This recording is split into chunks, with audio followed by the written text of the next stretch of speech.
Good evening, friends. Welcome to 360DigiTMG. So we are continue our topic, which was our architecturing language models. So we were exploring our different frameworks for building a powerful LLM, which is a large language model. So we have already explored some of the frameworks. So today we are going to understand about the RAG model. Okay, the RAG pipeline, which is a retrieval augmented generation. Okay.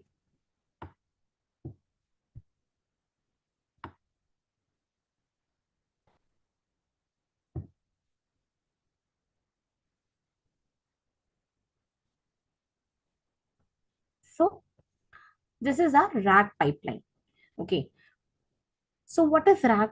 So RAG will combines our retrieval and generations in a language model, which will use to enhance and understand the what is the generation of the text will be. For example, whatever the query will come, whatever the query or whatever the question will be coming into the our RAG model, okay, or any chatbot model. So it will first form whatever the textual format it will be having, it will convert it into the embedding format. Whatever the embedding it will form, it will then store into some database or vector data store, whatever will be. Okay, so whenever the new query will arise, it will fetch from this database or this knowledge base, and then it will generate some output with integration of the LLM model. It will generate the suitable response according to that of the query. Whatever the query users has been given, according to that, it will go here, it will run all through, it will go through our vector database or what we can say a knowledge base, and then it will fetch the information from that and it will generate our response. Okay, so retrieval, this is our retrieval from which we are fetching the information, which is our database, and generating the information with the help of our LLM models. Okay, so what is the purpose of this? So it will enables the model to access external knowledge sources during the generation. This is the external knowledge sources. Within this database, we can fetch information from any knowledge base like Wikipedia. We can store information from the API key or any other databases. Okay. And the suitable response will generate according to that, which will improve our quality as well as relevance of the generated content. So RAG will contain a retrieval and a generator format. The retrieval will fetches the relevant information from the knowledge source, and generator will uses this information to create the coherent as well as what we can say conceptually relevant text. Okay. So what is the working mechanism of this RAG model? So the retrieval components will employ various retrieval mechanisms such as a dense retrieval. For example, in the retrieval methods, we have two methods. First is a DPR method and second is a BM25. What is DPR? So DPR is a dense passage retrieval. Okay, or what we can say a sparse retrieval. And what is BM25? So BM25 is a best match 25. Okay, so these are the two methods of retrieval from where we will fetch the information, and we can give this information from this large knowledge base. Okay, the knowledge base can be from any format. It can be from anywhere. Like it can be from Wikipedia, it can be from API keys, it can be from databases, it can be from anywhere. Okay, any documents or anything.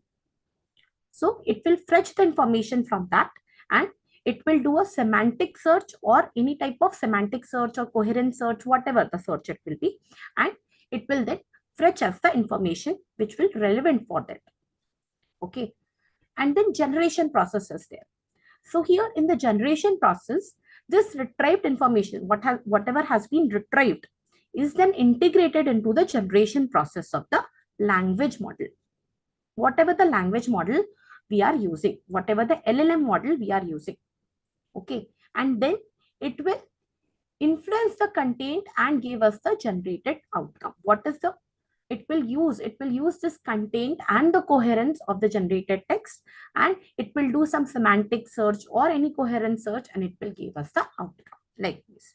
So this is the iterative process, wherein this RAG will often involves an iterative approach where the retrieved information will be continuously refined and it will generate. Okay, so that is how the quality will be improved. Okay, it will eventually trying and improving the quality of the output. Okay, so these are some of the applications of the RAG model. Okay, so RAG will enhance for a question answering purposes. Okay, we can use it for question answering, we can use it for summarization purpose, we can use it for any type of, like we have a bunch of data knowledge base. Okay, we can use this knowledge base for different purposes. Okay, so firstly we can use it for question answering, for retrieving the information from the external sources and generating the accurate responses. Then it can be useful for text summarizations. If we have a long sequence of data, okay, and we want to summarize that data into like small like sequences, okay, so we can do it with the help of this RAG pipeline. Okay, so it will aid in a summarization by retrieving the important details, and it will generate a cosine summaries based on the retrieved information. Then it can be used for content creation. Yes, we can use it for content creation. So RAG will assist in content creation by incorporating the external knowledge, which will lead to more informative and conceptually rich text generation. So these are some of the advantages of this. We can use it for improved relevance. Okay, so RAG will improve the relevance and accuracy of the generated content by leveraging the external knowledge. Okay, by external knowledge in the sense of we can we can fetch the knowledge from an API key with the help of API key from some of the websites or some of the sources. Okay, apart from the database itself, we can fetch the information from external knowledge base also. Okay, for content creations, for other things. Okay, so it will enhance the understanding as well. So it will help model comprehend complex topics by assessing the diverse knowledge sources. Okay, we can have a diverse knowledge sources so that it can, if there is like complex topic is also available, we can fetch the information for this complex topic from the external knowledge sources. Okay, likewise we can do it. Then we can use it for conceptual generation, like the RAG will enable the generation and conceptually relevant text by incorporating the retrieved information. Now, there are certain, like these are all the advantages of this RAG model. Yes. So there might be some challenges with respect to this. So this is based on retrieval accuracy. The first challenge is our retrieval accuracy. Since it is ensuring that a retrieval for relevant information from the knowledge base is a big challenge. Like whatever the user is asking, whatever the user will give us as a prompt, okay, that information should be available to us in our knowledge base. They can ask it from anywhere. Okay, so in our database or in our vector data store, we should have that knowledge base. Okay, that is a big challenge. Okay, so the second thing is the computational complexity. Okay, RAG models can be computationally intensive due to the integrations of retrieval mechanism with the generation mechanism. Okay, so it becomes computationally complexity. Why? Because we are using some external, like we are using some data sources, some databases, and that databases should have the information. Okay, so we are integrating that databases with respect to our to fetch the information, right? So that is one of the things that make us a computationally complexity model. Okay, then there is a handling large knowledge bases. Yes, we have to handle efficiently and manage and utilize the various knowledge bases within this RAG pipeline. Okay, so efficiently handling this and utilizing all this knowledge sources within this pipeline is a big challenge for us. Okay, it should follow, and smoothly it should give us the output. Okay, so these are the three challenges with respect to that of RAG pipeline. Okay, then there is a RAG optimization techniques which are available. Okay, so what are the optimization techniques? So there is RAG, that means a red, amber, green optimization technique. These are the color techniques, okay, which is a optimization methods, which is used in lean logistic management to streamline the processes and which will improve our efficiency as well. Okay, so it categorizes the task or processes into three color-coded status. First is our red. So red is when for issues or any bottleneck things are there, we will first resolve that. So red color is for that. Then there is an amber color. Amber for text needing attention. Okay, whatever the thing is, okay, whatever the sources are, whatever the mechanism is, okay, whether we have some like we have to give some attention to specific thing, so we will provide that color as an amber color. And then there is a green color for which are the tasks which is going smoothly. Okay, so from this we can give attention to specific portions, like we can give attention towards red and amber color as compared to that of the green color. So this RAG optimizations will help identify the areas for improvement. It will prioritize the task and it will allocate resources effectively within the LLM applications. Then we can use it for root cause analysis. Like whenever we are using it for identifying the issues, right, wherever it is having red status, okay, we can use it on you. We can utilize the tool like fishbone diagram or 5 whys to dig into the problems. What are the problems here? Okay, we can understand the problems by using these techniques or tools like this. Then there is a process mapping. Okay, like a visual representations of the workflows to pinpoint areas for enhancement. Okay, and there is an analyzing each step to determine the bottlenecks or inefficiencies. Then there is a carbon system, which will be an implementing virtual boards for managing the tasks like red, amber, and green lanes within this. Okay, it can be useful for facilitating the easy tracking of processes and identifying the areas which needs immediate attentions.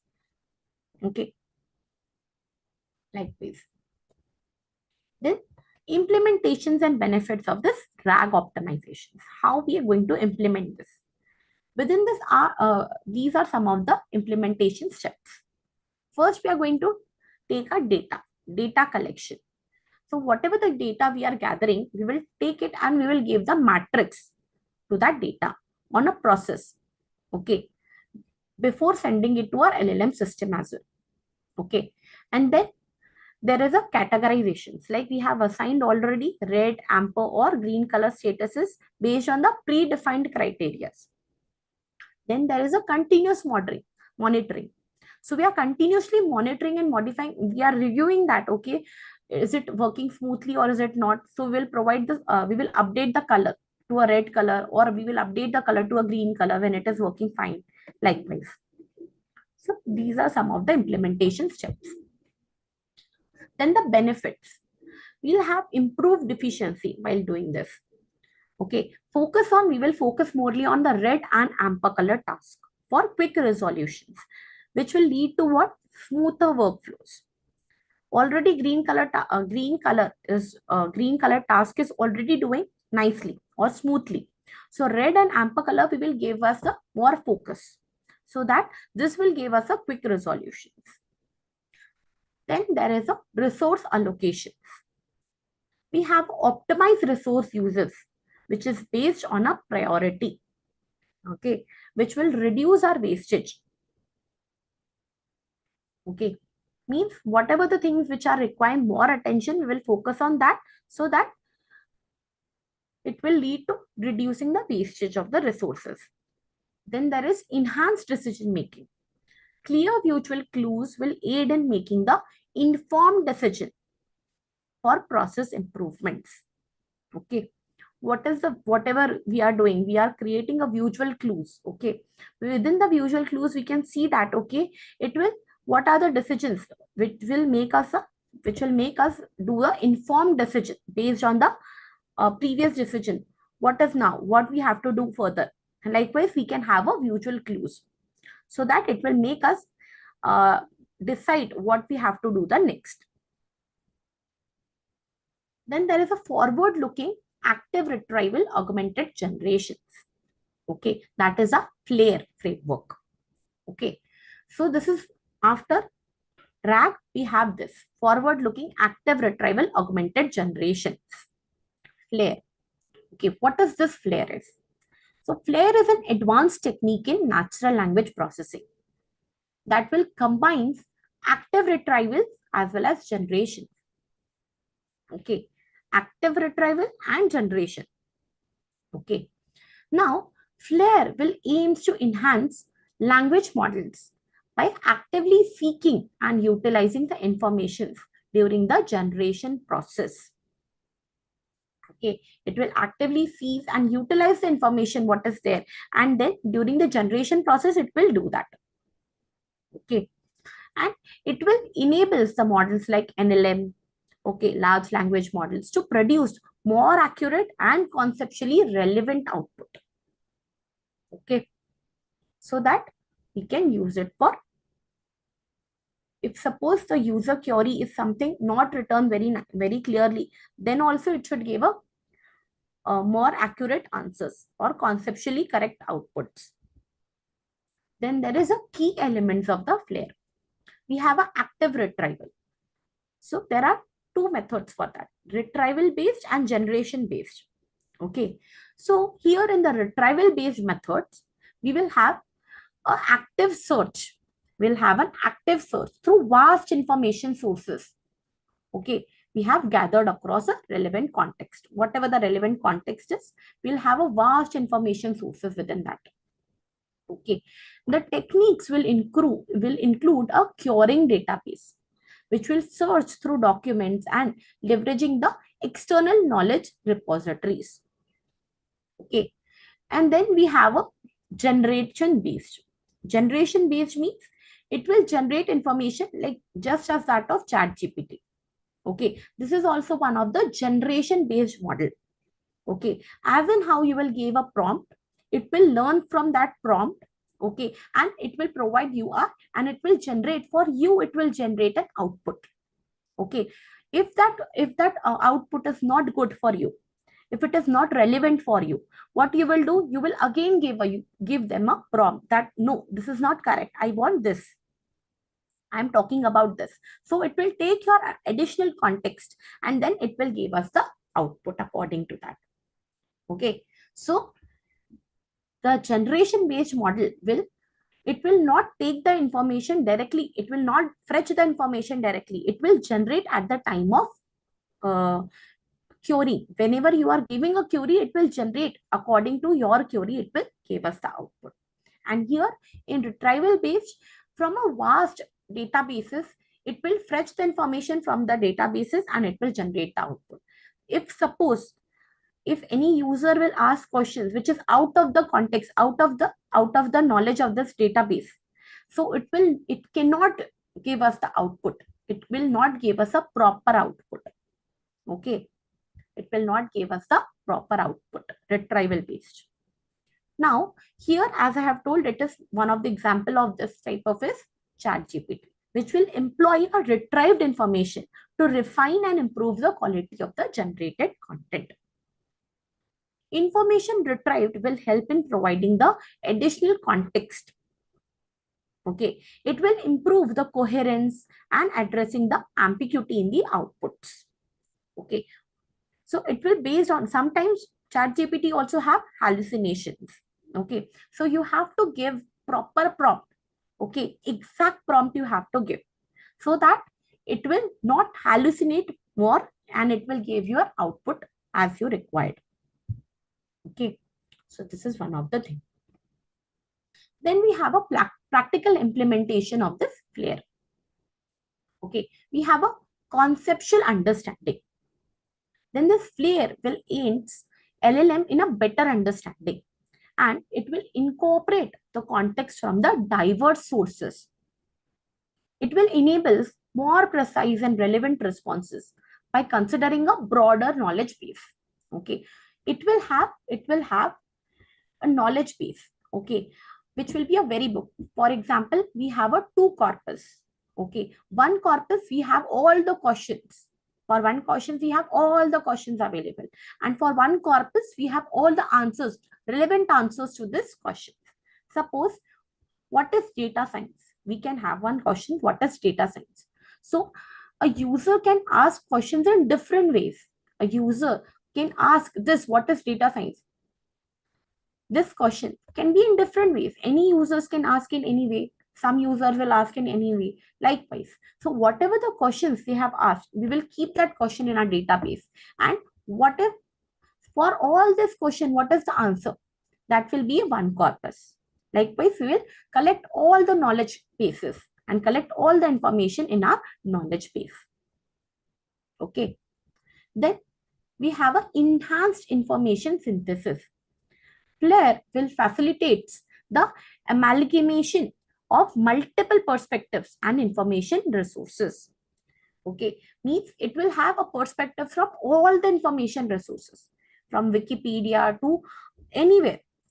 Okay, like from API keys, from databases, from cloud databases, from normal our MySQL databases, pgadmin, from any databases. It will have all the information, okay, from multiple data sources.